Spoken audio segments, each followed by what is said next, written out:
I think what is sometimes overlooked by the younger people, the older people still have something worth learning from.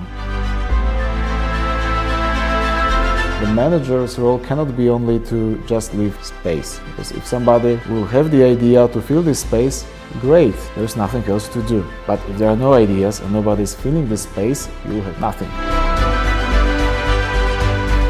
Obviously, you cannot be jack of all trades and know everything best, but you really need to be able to distinguish who knows his craft and who doesn't. Even if you cannot play, you need to know the good music when you hear it. Picasso didn't paint those bulls from the simplest to the most complicated. It was actually easy to make it complicated. It was very hard and it took him a few years to make it simple.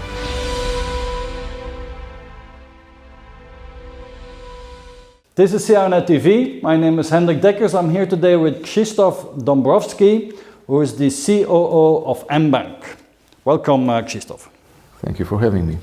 Krzysztof studied computer engineering at the University of Warsaw, Technology University. He has an MBA from that university here in Warsaw and Illinois.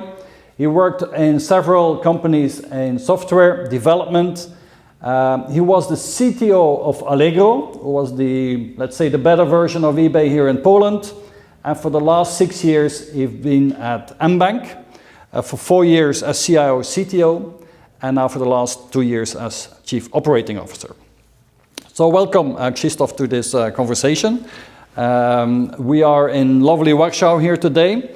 Let's start a little bit with you explaining us what is mBank, what is the bank, what does it stand for? Okay, so mBank is the digital bank from Poland, which was quite a distinct beast from the rest of the market. I actually like to say that when it started, it was just when the internet bubble was bursting. So it was the child of the internet era, but started when it was already over. So it was an internet startup after it was not fashionable anymore. But at the same time, it was a big disruptor of the Polish banking market, because it basically gave few things to the general public that they didn't have from the banks. Yep. Internet access, free current account, nice deposit accounts, free debit cards for everyone, and basically democratize access to the banking for everybody, and gave most of the services for free, which, if you go through it, looks like the typical fintech playbook right now. So mBank was the fintech before this word was even created. Yep. So to sum it up, internet startup when it was not fashionable anymore, fintech before it was even named. So, Krzysztof, you're the Chief Operating Officer at mBank. Could you explain a little bit your responsibilities? In mBank, the Chief Operating Officer is overseeing security, back office operations, and IT. Yeah. Okay. And so let's talk a little bit about the programs that you've run at mBank. You have done quite a transformation of the operations. Can you talk about that? Of course. So when I took over the management of the operations 2 years ago, I thought I would try to marry those two words. So I would try to marry the knowledge from the people of operations with all of the background that I brought from the IT world. And this, I think, is a successful marriage, because both sides had something very tangible to offer. So from the operations world, I took the approach to the measurement. I changed it slightly because I thought that the way we were communicating our measurements was not really understandable for the business colleagues. So in essence, we established a new way of measuring things in operations. Also, there was a bit of reorganization on the operations side, because the organization itself was very fragmented. It was fragmented due to the historical reasons, because it was a, let's call it, internal merger of few organizations, which left some of the processes and even the culture intact. So our goal was to have so-called one operations, which means one organization, which also meant we needed one culture and one way of doing things, which could be a challenge if you have 300 different processes to support. But I think we successfully did it, but we couldn't do it without borrowing from the IT world, because what we were missing was technical support to the things that we're doing. Yeah. So part of our transformation program was the introduction of the new workflow engine to the company. We used to have a workflow engine for the retail part of the bank, but there was practically nothing for the rest of the bank, which includes the corporate world, which includes any other processes that you can imagine in the bank. And without the proper workflow engine, it's hard to optimize the things. Yeah. So workflow engine was part of it. The proper document management system was another part of the exercise. And we created actually the whole IT department to support operations, because operations was a bit of an orphan in the past. So right now they have a proper IT supporting them, a proper set of systems. For the measurement, we also create an engine for them. There is all reporting around it. And on top of that, we were stealing the ideas from IT wherever we could. So, for instance, in IT, we are using Jira for managing the tasks and inflow of the work to the IT. So we introduced Jira also to the operations. Okay. In IT, we had the system for making a register of all of the failures that we are having. Hopefully not so many, but still we need to register it. A failure recording system. Yes. Oh, interesting. And because we want also to learn from our failure or incidents, etc. And majority, just to be clear, majority of the incidents are not really even visible to the customers. We are not obliged to report to this our supervisor that, for instance, one leg of the Oracle cluster was down, because everything else was working correctly, no disruption whatsoever. But from the IT perspective, it was an incident, it was an error, it was something to dig. So we literally took over the whole system to handle those incidents. We put it to the operations, and then we use it to record every time we made a mistake in operations. Okay. Sometimes it's a human error, sometimes it's a consequence of IT system incident, because if the IT system is misbehaving, we cannot do their work. So basically, by taking all of the best from operations, putting new management, reorganizing the whole thing, and adding quite a bit of either new technology or ideas stolen from the IT. Yep. And by the way, I find it a bit ironic, because IT stole this idea from the production world from the past, so it's almost like making the full circle.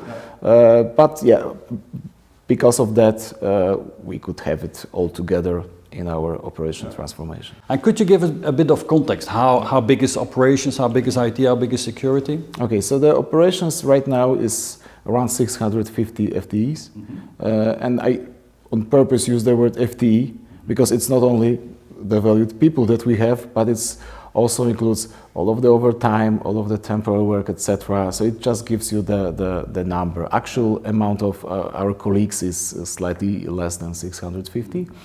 The IT is around 1,000, and the security is around 60. Okay. Well, not too many CIOs grow into a COO role. So, and it's interesting that you're using your experience and your methods and your systems from IT also in operations. So you think that as a CIO you had some qualities or some experience that made it possible to be successful as a COO? Well, I like to think so. I think I'm not even sure that this is the quality of the CIO or CTO, but I have the natural curiosity about how the organization works. And I like to improve the organization, I like to improve the processes, even without using the word processes that some people don't like. I like managing systems. Systems consist of people and technology in this case. And all of this is actually a perfect tool to manage the operations, because in operations, managing the processes and managing the people in those processes is practically everything. So I think that was the thing that could enable me being a bit successful in the operations world. But if I can also tell you one thing, the people in IT should really watch this space, because we are coming back at them with the ideas from operations. Because, initially it was for me the time to bring whatever I learned in IT to the operations. But right now the time is coming when I'm bringing back all of the stuff I learned from operations back to the IT. And trust me, there are things that IT can learn from the back office operations too. mBank has been around for 20 years. It was a startup, you said, 20 years ago, but still over 20 years you build up some legacy. Yes. So let's talk about how you're dealing, even in the pretty young bank, how are you dealing with legacy? How do you manage that? So first, I could say that our legacy has two sources. So first source is that not all of our systems were created on a day zero when the mBank was created. Some of the systems, including our core system, were bought from the market and then evolved, and they already had their history. So that's one thing. But the other thing is that mBank being a startup, we had our ideas, we had the times of rapid growth, and all of it happened in the world of very rapidly changing technology. So the things that we thought are modern and vogue and up to the task in 2001 were not so in 2006 or 2008 and later on. So mBank already was through few technological changes. Some of them were quite visible to the customers. For instance, that after the so-called, we call it right now old mBank, but it used to be, let's say, the first mBank, came what we call the new mBank. And right now we are doing the version 3 of it, which is the even more modern version of the user interface. And as you can see, this is already about dealing with the legacy. But if in all of the startups of this world, I think people prioritize growth over perfection. So trust me, even for us, we did probably the bare minimum necessary to move the product forward. And sometimes you cut the corners just to meet the deadline, just to be faster for the customer. And initially, it's not such a big deal, but over time it tends to accumulate. So from time to time, you need to do a bit of house cleaning. And so those two aspects, rapid growth, changes of the technology, but also the inheritance that we had on a day zero. These are the two primary reasons of us, 20 years old company, already having a legacy. And what does it mean? Are you getting rid of your mainframe, or? Hopefully. So I think when we look, because you probably heard a lot about our innovations in the customer space, because this is very visible. Everybody could see it. We won multiple awards for it, and we are rightfully proud of what we did. The things that I'm gonna talk today are the things that normally our customers do not see. But because of our audience, the CIOs of this world, this might be of relevance. So one of the most important systems in every bank is the core system. And the core system has this nice or not nice property that everything revolves around it. So once you deploy a core system, once you put all of the supporting system around, once you put all of the user interfaces, all of the reporting, everything that you really need to run the proper bank, suddenly you realize that it's very, very hard to replace it.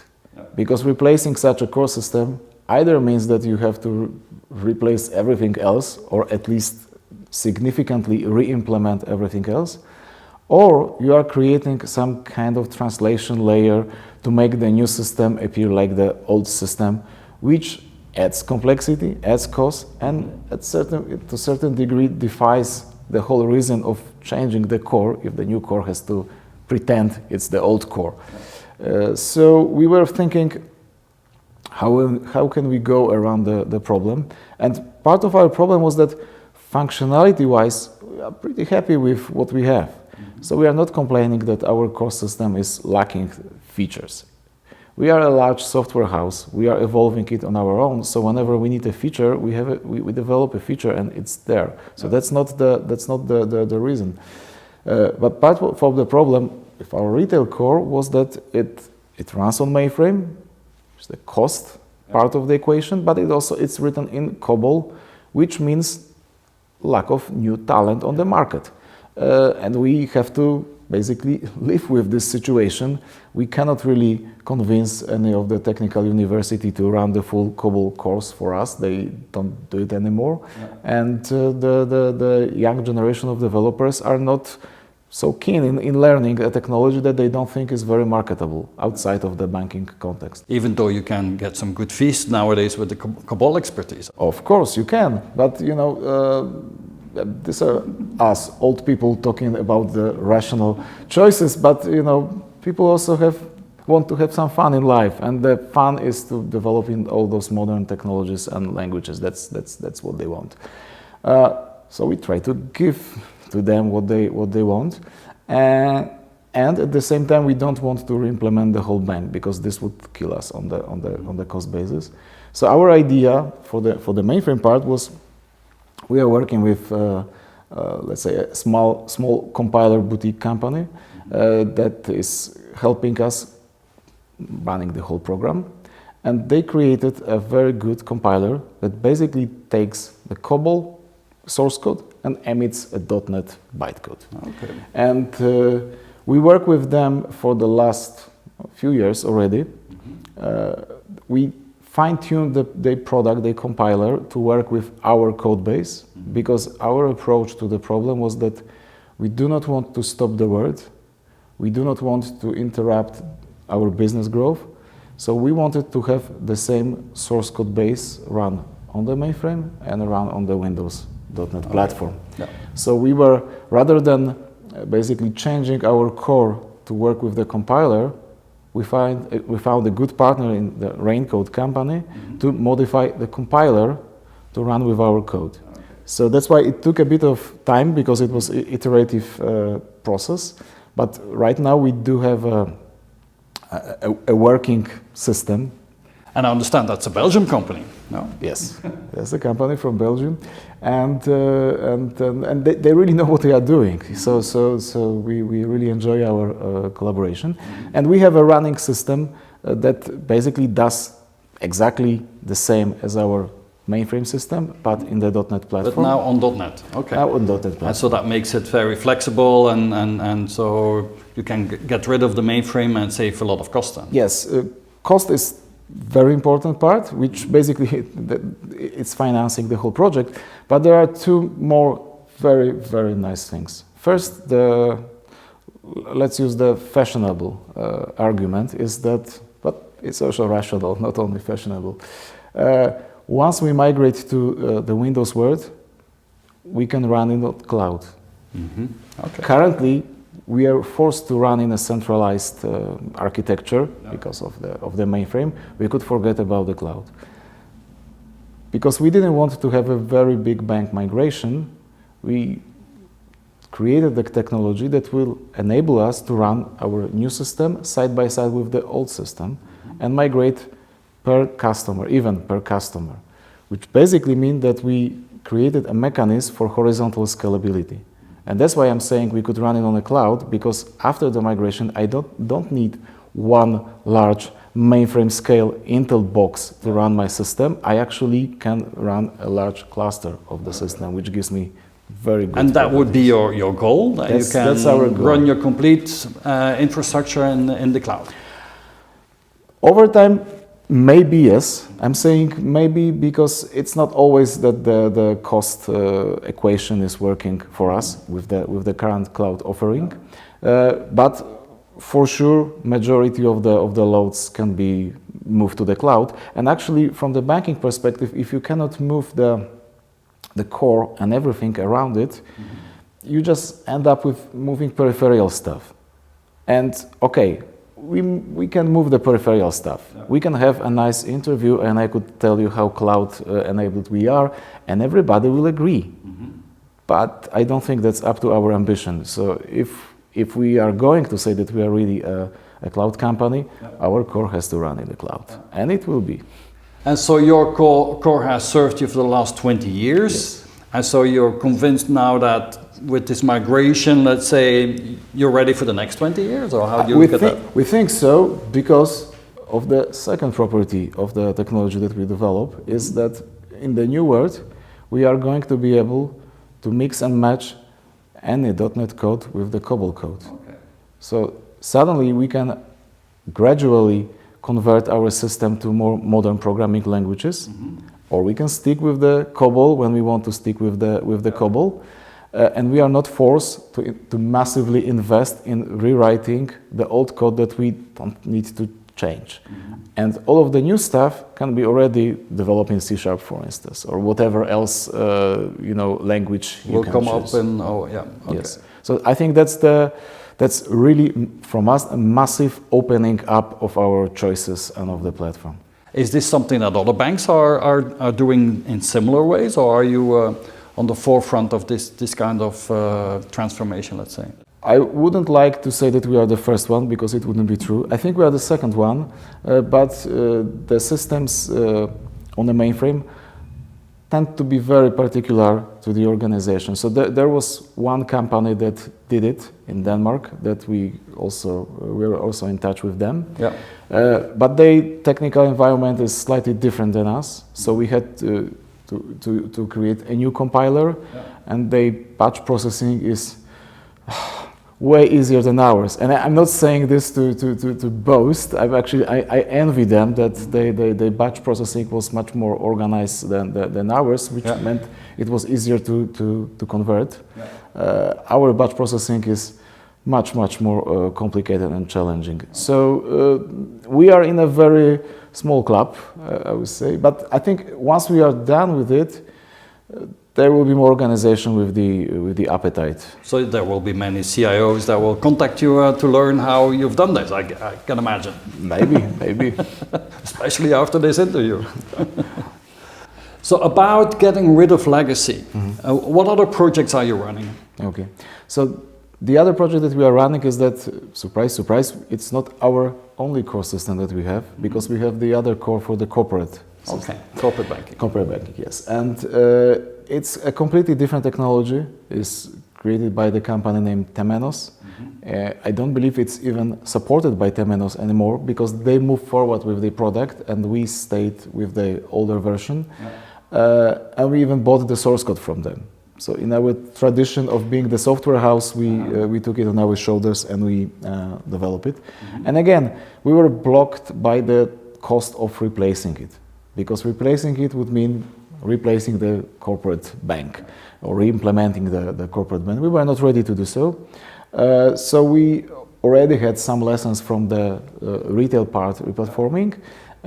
So we thought, okay, let's do it in a similar but slightly different way. Mm-hmm. Okay, the challenge is slightly smaller because the system runs not on mainframe, it runs on the IBM Unix power systems, which is a bit more similar to the, let's say, Linux or Microsoft Word. So the whole migration will be easier. But we also took a different approach. So the approach we took right here is we are not creating a compiler, we are creating a translator.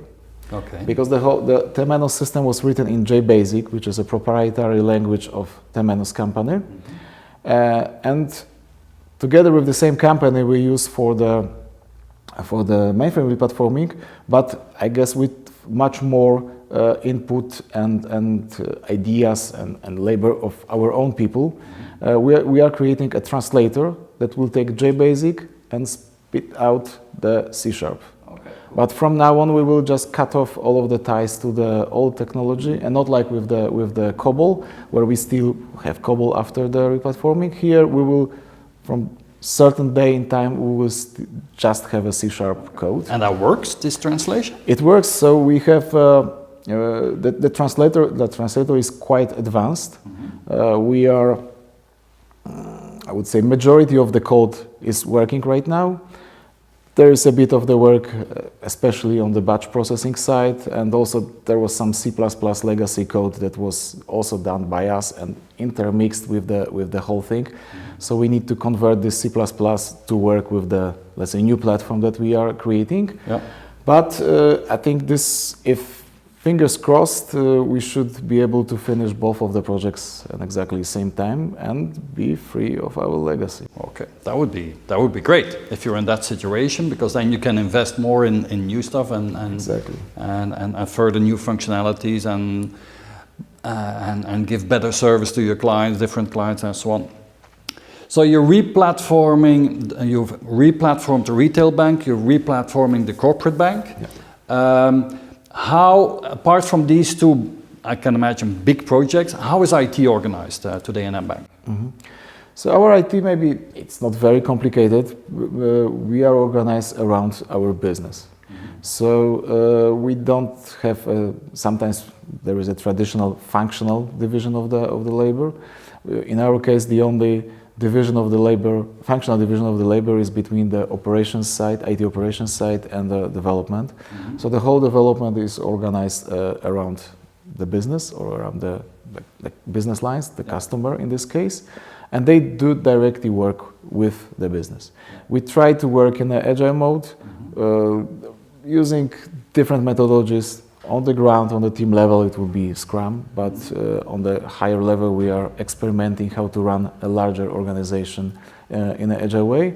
But we also adjust to the business that we are working with. So some of them are much more advanced in agile adoption. Some of them are much less advanced. Some of them basically are so heavily regulated that on top of our normal development, we have the very, very, very heavy reporting and paper trail, let's say, requirements to do so. Yeah. So it's a bit of like a full spectrum. We are navigating the whole organization towards the agile, and by agile I also mean the modern engineering practices, DevOps you could call it, that enable it. But as I said, we are on a different level of advancement, and that's why having this organization slightly fragmented from this perspective, oriented towards the business, is helping us to having, let's say, different speeds in different areas of the organization. And we have the more traditional IT operations team that internally is also divided towards the business lines, at least part of them. But basically, they make sure that the lights are on. So let's talk a bit about agile and how you and you say you have your teams organized according to the business units, the business lines. So how have you implemented agile? Is this something that you've been working on for a long time? And is it just the IT part, or is it also working with the business in an agile way? How does that work? Okay, so one thing. It is difficult because it's changing the way people work, or the way people think about work, and the way people were thought by my predecessors, let's say, how the work should be done. And the implementation is very different depending on which part of the business we are talking about. Mm-hmm. So I just can give you some of the examples, because it's by no means it's unified, because we have to adapt to the way our business work. Mm-hmm. On one hand, on the retail side, we reorganize practically the whole way the retail is operating when it comes to the software development. Yeah. And I think we are already on our second round, at least, of these organizations. Mm-hmm. And the retail is organizing themselves around what we call the boxes that group the functionalities, or the group the part of the business features that they are responsible for. Yeah. And we, as IT, we tend to organize around those boxes. Yeah. Of course, you have the issue of what I call it the impedancy mismatch, because business can be infinitely creative when it comes to how to structure themselves versus the market. Mm-hmm. And that's okay. They have almost full flexibility. Yeah. IT, on the other hand, we have the physical reality of the systems. So there are certain things that we can do, mm-hmm. and certain things that maybe we can do, but if there is supposed to be somebody to run the card processing module, it would be better for them if there is one business counterpart for them and not three different. So there is this dialogue, and it's not even the only talking, it's more like empirical dialogue. When we give it a try, we see what works, what doesn't, and then we adjust the organization just to make sure that we can go as close as we can to your typical stereotype of the agile, when you have the product responsibility and the dedicated team that evolves this product.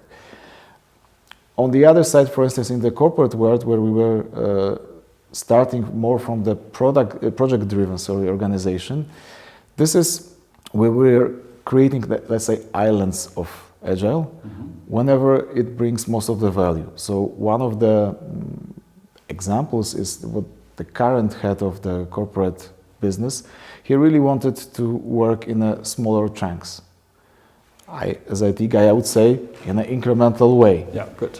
Which is good for us. So suddenly we started to break the big projects into smaller projects.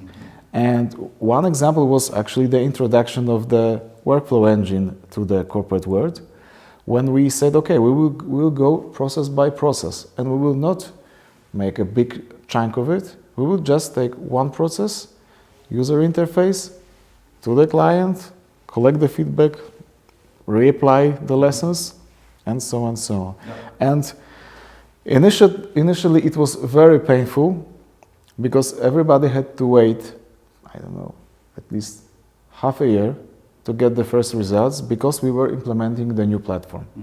And implementing the new platform brings all of the problems of the new platforms, all of the integration, etc. But because we had the strong support from the business and they really wanted to work in the new way, right now we are in the way that every month 1, 2, 3 more processes are going live to the production, and they already got used to it.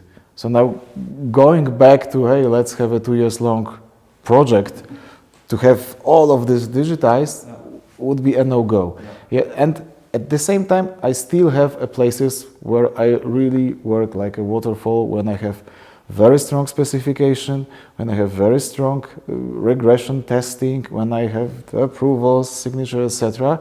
And that would be my most strongly regulated parts of the business, when people can go to jail if they don't do the things right. Yes. Yeah. So the hard part is we have everything, the full spectrum. Let's talk a bit about the role of CIO, CTO in a bank. You've been a CIO, CTO until 2 years ago. It's still under your responsibility. How do you see today the fundamental role of a CIO, CTO? I think the fundamental role in the modern organization is that your CTO should really understand the business, to the point of being on par with the business folks.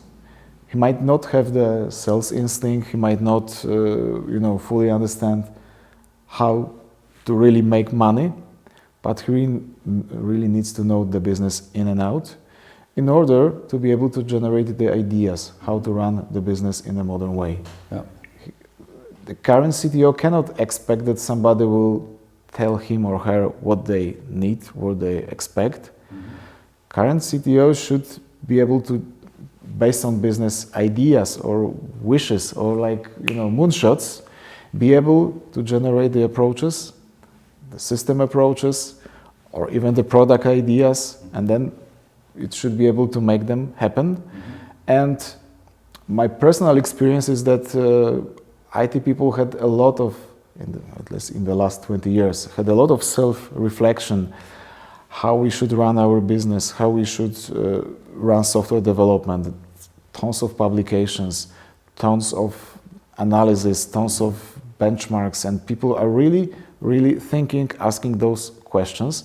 And frankly speaking, I see a bit less of it on the business side, because the focus is somewhere else on the business side. So I think what IT can bring to the business, or CTO can bring to the business, is this knowledge about the processes, about managing product-driven organization, and they can be a bit of a teacher of it, how to make the clock tick. Interesting in your parcours, let's say, is that you joined only a bank 6 years ago, and before you were in different businesses. How long did it take you to really grasp how a bank works? Tough question. I think after 2 years it was okay. After 2 years it was okay. I mean, I'm not sure how much of it is coming from the bank itself, and how much of it is coming from the fact that it's just a large organization, which a lot of internal complexity, a lot of systems, a lot of people, a lot of history. So I don't want to be the judge to say it's 2 years to grasp the bank. I think 2 years to fully grasp decent sized organization is an okay estimate. Okay. Now you run 3 organizations: security, operations, and IT. So you build a lot of teams. So what is your management style, and what is the style that you want your managers to have in the bank? How do you build teams, and how do you make them successful? Okay, so when it comes to the style, I think I try to leave as much space as possible for the people. I do expect them to have very strong domain knowledge and come up with the ideas, because the manager's role cannot be only to just leave space, because if somebody will have the idea to fill this space, great, there's nothing else to do. But if there are no ideas and nobody's filling the space, then if your only competence is creating space, you will have space, which means you have nothing. So I think my style would be I do generate the ideas. I try to have the best vision possible in a situation, and I try to leave as much space for people as possible. And then it's a bit of like a pendulum, maybe. If there is too much space, I tend to go in. If there's not so much of empty space, but a lot of ideas and things are flourishing, I go back. And because things change, the business flows, etc. It really looks like this pendulum. It's never constant. But also it's coming from my style. I need to be alerted about the changes in the business, in the technology, in order to be able to fill the space if necessary. And when I also created the space for people to do things, I put a lot of trust in people, and I think that's what you should do as a manager. You should trust them, you should believe in them, that they have it in them, and you support them the best way you could. So if they need something, when they ask something, I try to do my best, sometimes to stand on my head, to get things done for them, in order to enable them to get things done for the organization. So I think that the last thing is that I think I care about people. That's probably a competence, or whatever you call it, I also expect from my managers, because if you care about the people, a lot of other things will naturally come out of it. And what does it mean, caring about people? How do you do that? How do you show that? How do you implement that? I think I like to show them that their problems are my problems. I want them to be independent as much as possible and come with the ideas, but if they are stuck, I will be there to help them. I also want them to remember that if real problems happen, I'm also there for them. And it also shows in some daily stuff.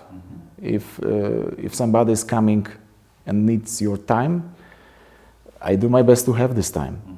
And I don't believe there is very big magic in it. And maybe the best definition of somebody who cares about the people is that the people should think that I care about them, and that's the best definition. How easy is it here in Warsaw to recruit top talent, because that's what you need to build a modern bank? And is it easy? I mean, mBank is a modern, younger bank. Does that make it easier to recruit good people? I don't know what should be my comparison, let's put it like this. So I refuse to answer the question, is it easier or harder? I think it's hard in general. I think we might have it a bit easier than most of the banks because of the way we are working and let's say our image, and also because of our way of working. I mean, the culture and also the people that we already have on board. But it's by no means easy. Warsaw and Łódź, because we are located in those two cities and the IT is more like 50-50. The job market is not in a dramatic state, so you can find people if you really try. I would be much more afraid if we were in a much more shallow job market. But it's sometimes it's tough, and it's sometimes tough when you're looking for people in specializing in certain, let's call it more exotic or less modern technologies. Yeah. And by exotic I mean super modern or super old. Or super old, yeah. And with super old you just have to train people internally. Yeah. That's your last resort. And sometimes with super modern too. When we were introducing I think Ansible, for instance, a few years ago, we just couldn't find enough people on the market, so we had to train our internal staff to do so, and then we were watching as the other players trying to poach those people from us. Yeah. Yeah. But I mean, if a top engineer in Poland, why would he come and work for you and not for a startup? Everything depends what they want in their life, basically. In startup, they will have much more, let's say, probably much more freedom, creative freedom, let's put it like this, but at the expense of a job risk, because startups come and go, stock options materialize or not, and the statistics says that in most of the cases they do not, and the success do not materialize. I had nothing against startups, but the whole nature of this business is that, you know, if 1 out of 10 will have a massive success, that's great for the investors, but it also means that 9 out of 10 had a failure. Yeah? So you trade, let's say, this risk, you accept this risk for maybe less formalized structure and a bit more of the creative freedom. What you get in the bank, larger job security, but a bit more rigid environment, and you will not be able to choose any technology that comes to your mind. At the same time, I think what is sometimes overlooked by the younger people, the older people among us, still have something worth learning from. And if you join such organization as a bank, you will meet a bit more of the more seasoned engineers that you would meet in the startups, and that's a perfect place to learn. Do you have a strategy of working together with startups and innovating together with them? We do have such a strategy. We have our own startup incubator, which is called mAccelerator, and we tend to invest in the companies that are either complementary to our offerings, or in the companies when we think that cooperating with the bank like us can help them bootstrap. So we could be the first big customer. So that's our approach. Okay, great. Let's talk a bit about your leadership style. Okay. And maybe start with, well, what do you think people say about you when you're not around? How do you think they perceive you as a leader? I don't know. I don't know. I think, I hope at least that they think what I said before, that I'm demanding, and that I leave space, and that if they are not delivering me enough of the ideas and the results, I tend to get personally involved. Okay. So depends what kind of management style you like. Some people may say it's a blessing to have such a boss. Some people may say it's a curse. Good. Let's talk a bit more about your what drives you as a person. I mean, we talked about your management style, about your team, about your projects, about your company, but what is it that drives you in your work? When do you go home at the end of the day, at the end of the week, and you're really happy with what you've accomplished? Okay, I think I'm naturally the builder, so I really draw a lot of satisfaction when I see things being built, which also means that if there was a vision, if I see the fruits of this vision in action, this is what is really giving me at least temporary pleasure. I'm saying temporary because I'm never fully satisfied with what was done in the past. But when I see such a thing, I think it's going to be a good building block for another. Why are you never satisfied? I think good engineers shouldn't be ever satisfied because it leads to complacency and falling in love with your own creation, and then you run the risk that you're gonna be the author of one book or the singer of one song, which would be a waste. Okay. What are the things that inspire you in your life? Are there any books, any people, any mentors that you've worked with that really inspire you? I think it's hard to pinpoint at least one, either person or a book. I tend to read a lot. 20, 30 books a year, maybe. Wow. Maybe it's not. I heard that the good CEOs read more than 50, so I'm still. So you're halfway there. Halfway there, but it's every year the counter starts from zero, so it's not so easy. So I think I was inspired by the let's say tens of books or the collection of books, and I keep on reading and pick up things from many sources. When it comes to the mentors on the professional side, I think I was blessed to have quite a bit of good managers on my career path, and I don't know if it's a happy accident or what, but it looks like in many cases I had the right person at the right moment in my career. So when I was starting, I think I had I will not mention names because I don't want anybody to be to feel like I'm excluding them from the list, because the list is quite long. So it's just an example. So when I started my career, I think my manager was, on one hand he was good at technology, but on the other hand he was also generally caring about people. He was a good person, and he was not tolerating, let's say, any bad persons. And what did you learn then from that person? I learned that this is important, but I also learned that this creates a very good working environment. Because it's very natural that if you are a good person, if you do not tolerate certain behaviors, you will surround yourself with similar-minded people. So when I could see what kind of team this gentleman was building, this was the kind of team I like to be in. Yeah. So that was for me the first lesson. Let's put it like this. And later on, when I was thinking what were my feelings towards him as a manager, I also thought that I would like my people to have similar feelings towards me when I'm their manager, which was also an inspiration.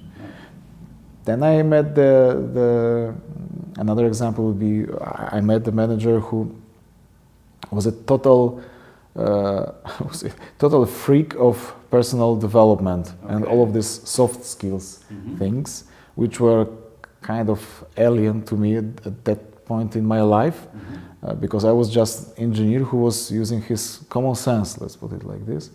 And collaboration with this gentleman really took me to another level. It wasn't a long collaboration, so technically speaking, I probably learned more when I was not working with him, but he gave me that kick and opened my eyes at the right moment, Yeah. And then the rest was just the consequence of it. So I see the cause and effect relationship there.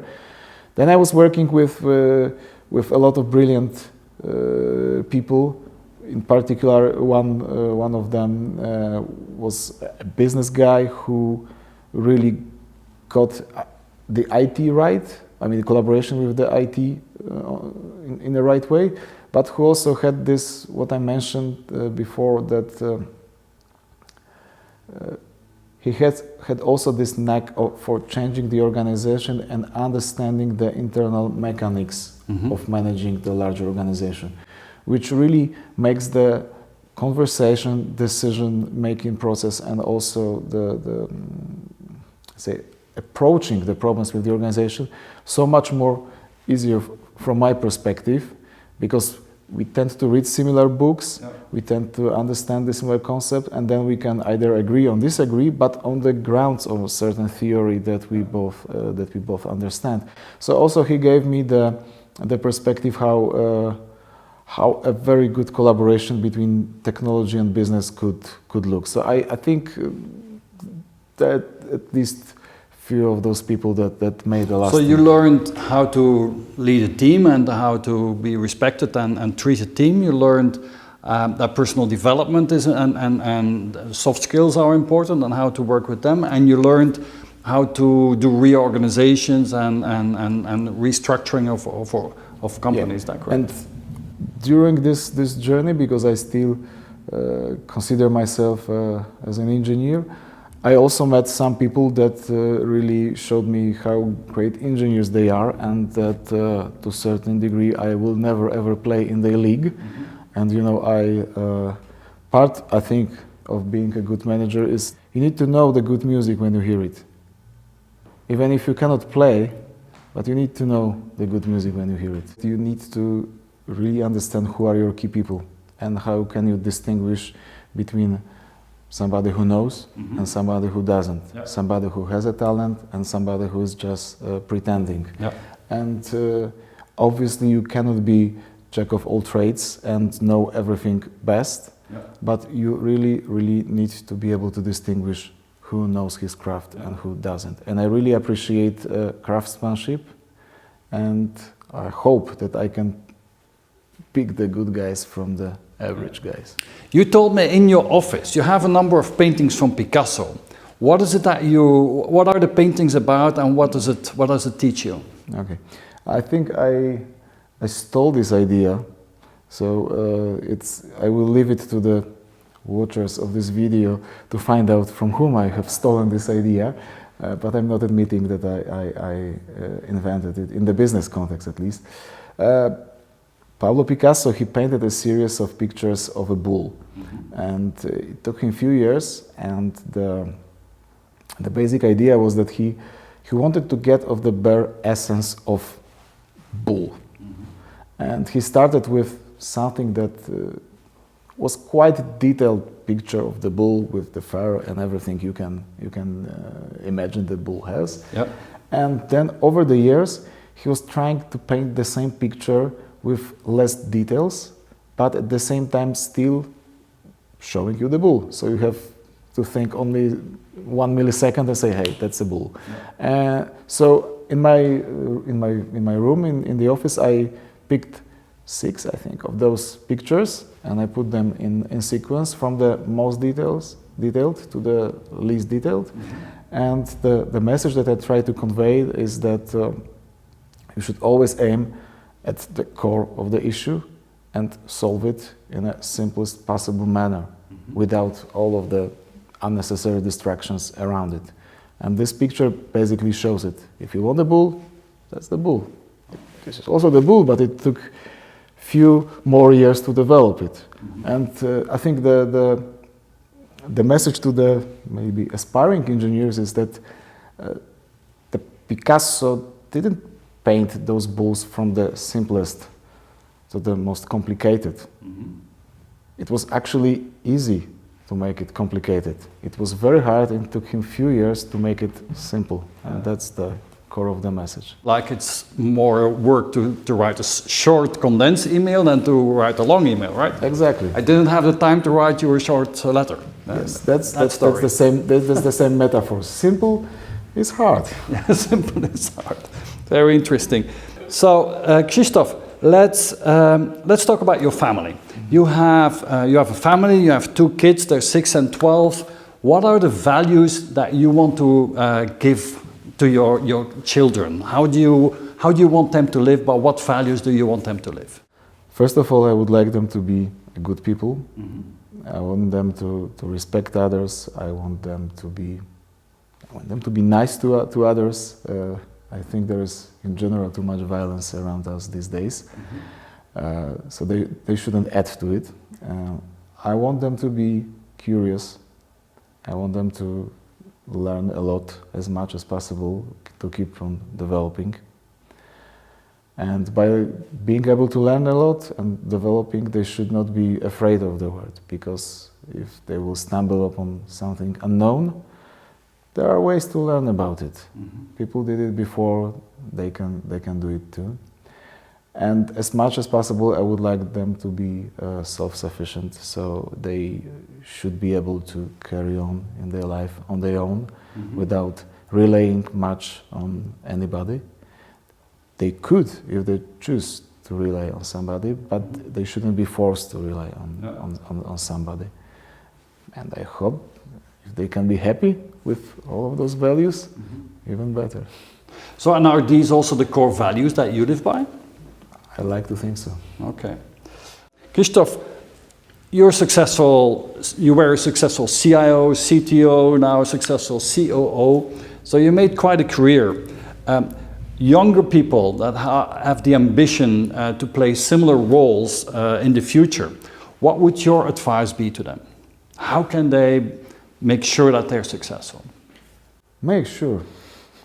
I don't know how can they make sure, because I still think that there is a bit of random variables in our lives. But I think what I could tell them what I did in the past, and I think it was a part of the reason I am where I am. I recently met my old friend on a conference, and we discussed how it was when we were young and we were starting our careers in the companies versus what we see among the young people these days. So at that time the IT profession wasn't that respected as it is right now, because it was not like everywhere.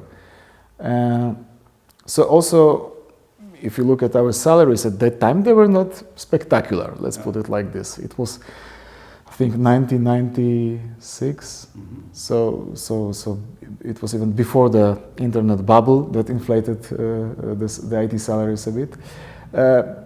But we were so in love with what we were doing, with technology, with internet, because my first company was the internet, one of the first internet service providers in Poland. So we were literally helping to build the internet in this country. So I remember I wanted to take any job just to be in that company, because precisely I knew what they were doing. So we're not really well paid. We spent a lot of time in the companies because we thought that every hour doing those things, having access to technology, etc., is the hour that helps us learn something that we really care about and we're passionate about. And at the same time, we were not afraid of any challenges, because the life then was full of challenges. Because we were building the internet in Poland, there was not really much of the internet in Poland, and it was before Google. It was the Alta Vista and Hotbot times, and so if you type in your question in the search box, there were chances you will get 0 answers, and high chances actually. And if you typed your question in Polish, you had almost guarantee that you will not get any answers. So we couldn't hope to get the knowledge and the skills handled to us on a plate. But everybody was as hopeless as us. So when we had the challenges, we were jumping on them. without the knowledge, without the training, without the skills. And we were learning on the job, giving the results to the company or to the customers that maybe were not super professional, but were still better than anything else they could get. No. And in the current world, as my friend told me then, when he's trying to send somebody to such a challenging task, sometimes or in many cases he gets the answer, but I haven't been trained. So my advice to the young people would be that you will never be trained enough, prepared enough to the world. Mm-hmm. Or if you think so, then you will join the rank of the average. Of everybody, yeah. So just jump on the opportunities. Try to do things that are harder than you think you are capable of. Especially when you are young, mm-hmm. You have all of the time in the world to practice, to make your first mistakes, to make fool of yourself, because the consequences are very little. Yeah. Tomorrow is another day, you start from scratch. Yeah. Just go and do it. So work hard, be passionate about what you do, yes. And grasp any opportunity that comes along. Yes. Okay, great. With that, Krzysztof, I would like to thank you for your time and for sharing all your experience and your views and how you have organized your team and what you've been doing, the programs that you've been running. So thank you so much for that. Thank you.